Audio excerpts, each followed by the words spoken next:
You know that specific kind of anxiety you get when you scroll through social media and it seems like every 25-year-old is buying a duplex and every 30-year-old has seemingly retired to a beach in Portugal? It's this quiet, nagging feeling that you've missed a meeting, like everyone else got a memo on how to build wealth and you're just guessing. You look at your bank account, then you look at those average net worth headlines, and the math just doesn't add up. So I decided to stop guessing. I spent an obsessive amount of time digging through Federal Reserve data, psychology reports, and income statistics to figure out why the numbers we think we should have rarely match the numbers we actually have. And the first thing I found? You're probably being lied to. Not maliciously, but statistically, because there is a massive difference between the average American and the real American. And if you're measuring yourself against the wrong number, you're going to feel like a failure even if you're actually winning. So today, we are going to look at the real numbers, decade by decade, from your 20s to retirement. We're going to strip away the influencers and the outliers and look at where you actually stand. And honestly, you might be doing better than you think. First, we need to agree on one rule for this video. Ignore the average. Seriously, throw it out. Here's why. Let's say I walk into a bar with 9 of my broke friends. Our average net worth is probably, I don't know, the price of a half-eaten sandwich. But then Elon Musk walks into the bar. Suddenly, statistically speaking, the average net worth of everyone in that bar is over $20 billion. Does that help me pay for my drink? No. Do I feel like a billionaire? Definitely not. This is exactly what happens with national data. The ultra-wealthy, the top 0.1%, drag the average number up so high that it becomes useless for normal people like us.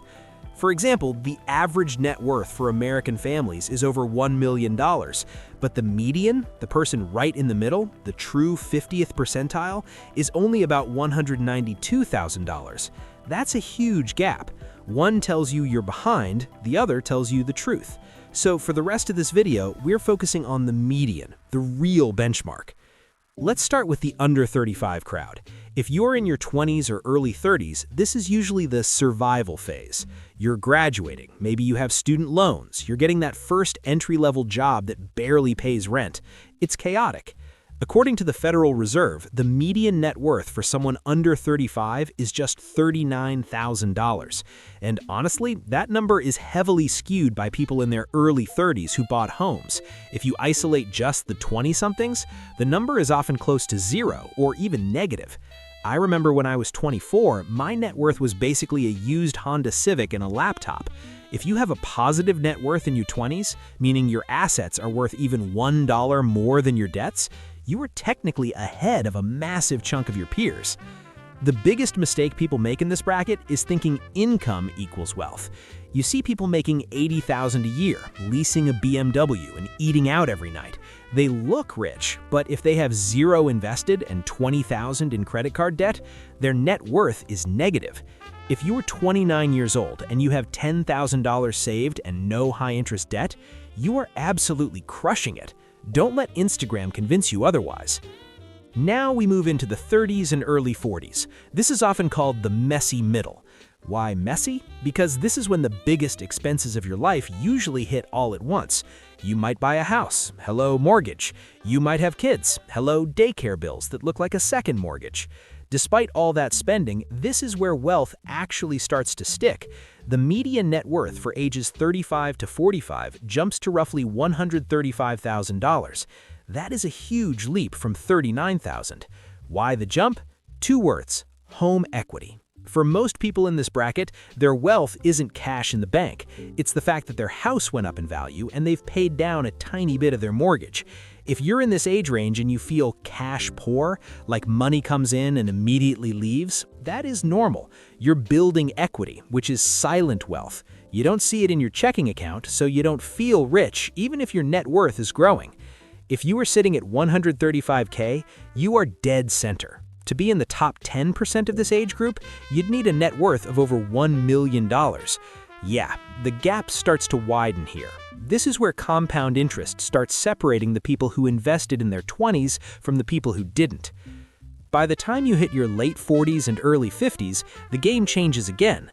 The messy middle starts to clear up. Maybe the kids are older, maybe your career has peaked. This is the catch-up phase. The median net worth here is $247,000. Now, here is the scary part. Ideally, financial planners say that by age 50, you should have roughly 4 to 5 times your annual salary saved. So if you make $100,000, you should have $500,000. But the median is only $247K. This means more than half of the country is behind schedule for retirement. I don't say that to panic you. I say it because if you are 45 and you feel like you haven't saved enough, you are right, but you are also not alone. This is the decade where lifestyle creep is the enemy. You finally get that big promotion, so you buy the boat, or the vacation home, or the luxury SUV. But if you want to be ahead in this bracket, you have to do the opposite. You have to keep living like you're 35 and dump everything else into investments. This is the final stretch, the red zone. The median net worth is roughly $364,000. Let's pause on that number. $364,000. If you use the 4% rule, which says you can safely withdraw 4% of your portfolio a year in retirement, that number gives you an annual income of $14,500. That's it. That plus Social Security is what the median household has to live on. This is why you see so many headlines about the retirement crisis. However, looking at the average, remember our skewed friend, it sits at a massive $1.5 million for this age group. This proves that wealth inequality explodes the older we get. The people who let compound interest work for 30 years have millions. The people who relied just on savings accounts or home equity are sitting at $360K. If you have $1 million in investable assets by age 60, you are rarer than you think. You are well into the top tiers of wealth, even if you don't feel rich. So we've looked at the numbers, but I want to address something more important, the psychology. Why is it that someone with $300,000 in the bank can feel completely broke? It's because wealth is relative. Psychologists have found that we don't compare ourselves to the median American. We compare ourselves to our specific peer group, our neighbors, our coworkers, and the people we follow online.